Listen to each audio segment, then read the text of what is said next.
श्री शिवाय नमस्तुभ्यम। आप सभी को गुरु प्रदोष व्रत की हार्दिक शुभकामनाएं।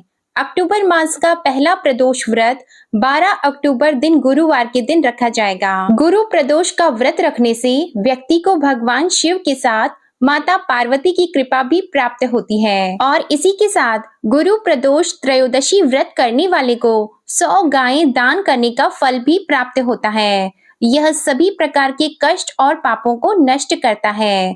तो आइए आज की वीडियो में आप सुनिए गुरु प्रदोष व्रत की कथा और आरती। पौराणिक कथा के अनुसार एक बार इंद्र और वृत्रासुर की सेना में घनघोर युद्ध हुआ। देवताओं ने दैत्य सेना को पराजित कर नष्ट भ्रष्ट कर डाला। यह देखकर वृत्रासुर अत्यंत क्रोधित होकर स्वयं युद्ध को उद्यत हो गया। आसुरी माया से उसने विकराल रूप धारण कर लिया। सभी देवता भयभीत होकर गुरुदेव बृहस्पति जी की शरण में पहुंचे। बृहस्पति महाराज बोले, पहले मैं तुम्हें वृत्रासुर का वास्तविक परिचय देता हूँ। वृत्रासुर बड़ा तपस्वी और कर्मनिष्ठ है। उसने गंधमादन पर्वत पर घोर तपस्या करके भगवान शिव जी को प्रसन्न किया है। पूर्व समय में वह चित्ररथ नाम का राजा था। एक बार वह अपने विमान से कैलाश पर्वत पर चला गया। वहां शिव जी के वाम अंग में माता पार्वती जी को विराजमान देखकर वह उपहास पूर्वक बोला, हे प्रभु, मोह माया में फंसे होने के कारण हम स्त्रियों के वशीभूत रहते हैं, किंतु देवलोक में ऐसा दृष्टिगोचर नहीं हुआ कि स्त्री आलिंगनबद्ध होकर सभा में बैठे। चित्ररथ के यह वचन सुनकर सर्वव्यापी भगवान शिव शंकर हंसकर बोले, हे राजन, मेरा व्यावहारिक दृष्टिकोण पृथक है। मैंने मृत्युदाता कालकूट महाविष का पान किया है, फिर भी तुम साधारण जन की भांति मेरा उपहास उड़ाते हो। माता पार्वती जी बहुत क्रोधित होकर चित्ररथ से संबोधित हुई, अरे दुष्ट, तूने सर्वव्यापी महेश्वर के साथ ही मेरा भी उपहास उड़ाया है। अतएव मैं तुझे वह शिक्षा दूंगी कि फिर तू ऐसे संतों के उपहास का दुस्साहस कभी नहीं करेगा। अब तू दैत्य स्वरूप धारण कर विमान से नीचे गिर, मैं तुझे शाप देती हूँ। जगदम्बा भवानी के अभिशाप से चित्ररथ राक्षस योनि को प्राप्त हुआ और त्वष्टा नामक ऋषि के श्रेष्ठ तप से उत्पन्न होकर वृत्रासुर बना। गुरुदेव बृहस्पति जी आगे बोले कि वृत्रासुर बाल्यकाल से ही शिव भक्त रहा है, इसलिए हे इंद्र, तुम बृहस्पति प्रदोष व्रत करके भगवान शंकर को प्रसन्न करो। देवराज ने गुरुदेव की आज्ञा का पालन करके बृहस्पति प्रदोष व्रत किया। गुरु प्रदोष व्रत के प्रताप से ही इंद्र ने शीघ्र ही वृत्रासुर पर विजय प्राप्त कर ली और देवलोक में शांति छा गई। अतः प्रदोष व्रत हर शिव भक्त को अवश्य ही करना चाहिए। बोलिए भगवान शिव शंकर की जय। प्रदोष व्रत कथा का पाठ करने से भगवान शंकर की विशेष कृपा प्राप्त होती है और भक्तों की सभी मनोकामनाएं पूर्ण होती हैं। तो आइए अब आप सुनिए दूसरी कथा। पौराणिक कथा के अनुसार एक नगर में एक ब्राह्मणी रहती थी। उसके पति का स्वर्गवास हो गया था। उसका अब कोई सहारा नहीं था, इसलिए वह सुबह होते ही अपने पुत्र के साथ भीख मांगने निकल पड़ती थी। वह खुद का और अपने पुत्र का पेट पालती थी। एक दिन ब्राह्मणी घर लौट रही थी। उसे एक लड़का घायल अवस्था में कराहता हुआ मिला। ब्राह्मणी दयावश उसे अपने घर ले आई। वह लड़का विदर्भ का राजकुमार था। शत्रु सैनिकों ने उसके राज्य पर आक्रमण करके उसके पिता को बंदी बना लिया था और राज्य पर नियंत्रण कर लिया था, इसलिए वह मारा मारा फिर रहा था। राजकुमार ब्राह्मण पुत्र के साथ ब्राह्मणी के घर रहने लगा। एक दिन अंशुमति नामक एक गंधर्व कन्या ने राजकुमार को देखा तो वह उस पर मोहित हो गई। अगले दिन अंशुमति अपने माता पिता को राजकुमार से मिलाने लाई। उन्हें भी राजकुमार पसंद आ गया और कुछ दिनों के बाद अंशुमति के माता पिता को शंकर भगवान ने स्वप्न में आदेश दिया कि राजकुमार और अंशुमति का विवाह कर दिया जाए। फिर उसके बाद वैसा ही किया गया। ब्राह्मणी प्रदोष का व्रत करने के साथ ही भगवान शंकर की पूजा पाठ किया करती थी। प्रदोष व्रत के प्रभाव और गंधर्व राज की सेना की सहायता से राजकुमार ने विदर्भ से शत्रुओं को खदेड़ दिया और पिता के साथ फिर से सुखपूर्वक रहने लगे। राजकुमार ने ब्राह्मण पुत्र को अपना प्रधानमंत्री बनाया। मान्यता है कि जैसे ब्राह्मणी के प्रदोष व्रत के प्रभाव से दिन बदल गए, वैसे ही भगवान शंकर अपने भक्तों के दिन फेर देते हैं। प्रेम से बोलिए माता पार्वती और भगवान शिव शंकर की जय। अब आप सुनिए गणेश जी की कहानी। एक साहूकार था, उसके घर रोज एक ब्राह्मणी रोटी लेने के लिए घर आती थी।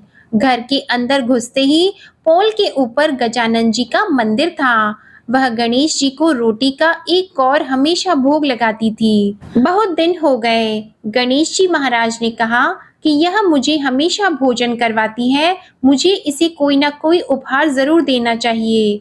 गणेश जी एक दिन उसके थाली में हीरे मोती भर देते हैं।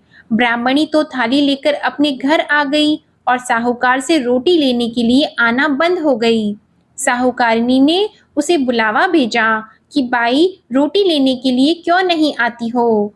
ब्राह्मणी ने कहा कि मुझ पर गणेश जी प्रसन्न हो गए, बहुत वर्ष तक रोटी लेने के लिए आ गई, लेकिन अब नहीं आऊंगी। साहूकारनी मन में बहुत नाराज हुई और गणेश जी से कहा कि आप ब्राह्मणी के ऊपर प्रसन्न हुए परंतु मुझ पर प्रसन्न नहीं हुए। तब गणेश जी की मूर्ति हटाकर उसने बाहर फेंक दी। इधर सेठ जी की दुकान में धंधा पानी बंद हो गए। एक दिन सेठ जी की नजर पोल के मंदिर पर गई तो सेठानी जी को पूछा कि गणेश जी कहाँ गए। तो साहूकारनी ने कहा कि ऐसे गणेश जी का क्या करें जो ब्राह्मणी पर तो प्रसन्न हो गए लेकिन हमारे ऊपर प्रसन्न नहीं हुए। इस कारण मैंने तो गणेश जी को हटाकर फेंक दिया है। तब सेठ जी ने कहा कि यह तुमने क्या किया, मेरा तो व्यापार और धंधा चलना बंद हो गया है। गणेश जी तुमने कहाँ फेंके हैं, जल्दी बताओ, मैं उन्हें वापस लेकर आता हूँ। साहूकार जी वापस से गणेश जी को लेने के लिए गए तो गणेश जी इतने भारी हो गए कि वे उठे ही नहीं। साहूकार जी ने कहा कि मेरे से गलती हो गई है, आप मेरे घर पधारिए। गणेश जी तो और भी भारी होते गए और कहा कि मैं तो नहीं चलूंगा, पहले साहूकारनी को बुलाकर यहाँ लाओ और वह मुझसे माफी मांगेगी तो ही मैं चलूंगा। और गणेश जी ने कहा कि मुझे हमेशा सवा सेर का चूरमा करके भोजन कराओगे तो ही मैं चलूंगा। साहूकार साहूकारनी को लेकर आए और उससे माफी भी मंगवाई और सवा सेर का चूरमा चढ़ाने की हाँ भी भरी। तब साहूकार और साहूकारनी ने गणेश जी को वापस घर लाकर उन्हें पोल में बिठाया। ऐसा करने पर साहूकार का व्यापार फिर से चलने लगा। हे गणेश जी महाराज, जैसे साहूकार और साहूकारनी पर आप प्रसन्न हुए वैसे सभी पर प्रसन्न होना। बोलिए गणेश जी महाराज की जय। कथा के बाद अब आप आरती श्रवण कीजिए। ओम जय शिव ओमकारा, प्रभु हर शिव ओमकारा, ब्रह्मा विष्णु सदा शिव, ब्रह्मा विष्णु सदा शिव, अर्धांगी धारा। ओम जय शिव ओमकारा, एकानन चतुरानन पंचानन राजे, स्वामी पंचानन राजे, हंसासन गरुड़ासन, हंसासन गरुड़ासन, वृषवाहन साजे। ओम जय शिव ओमकारा, दो भुज चार चतुर्भुज, दस भुज अति सोहे, स्वामी दस भुज अति सोहे, त्रिगुण रूप निरखते, त्रिगुण रूप निरखते, त्रिभुवन जन मोहे।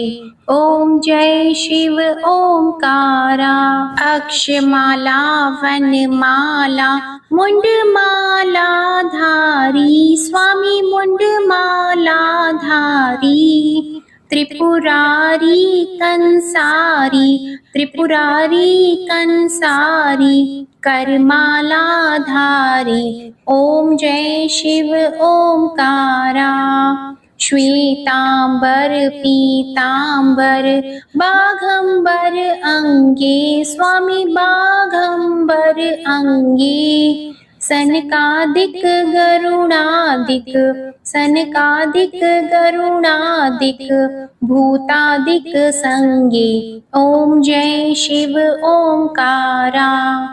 कर की मध्य कमंडल चक्र त्रिशूलधारी स्वामी चक्र त्रिशूलधारी सुखकारी दुखहारी सुखकारी दुखहारी जगपालनकारी ओम जय शिव ओंकारा।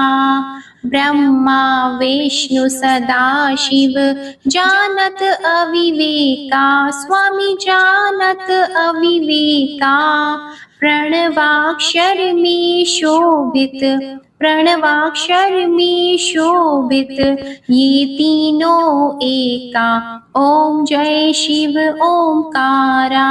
त्रिगुण स्वामी जी की आरती जो कोई नर गावे स्वामी जो कोई नर गावे कहत शिवानंद स्वामी कहत शिवानंद स्वामी मन वांछित फल पावे ओम जय शिव ओंकारा ओम जय शिव ओंकारा।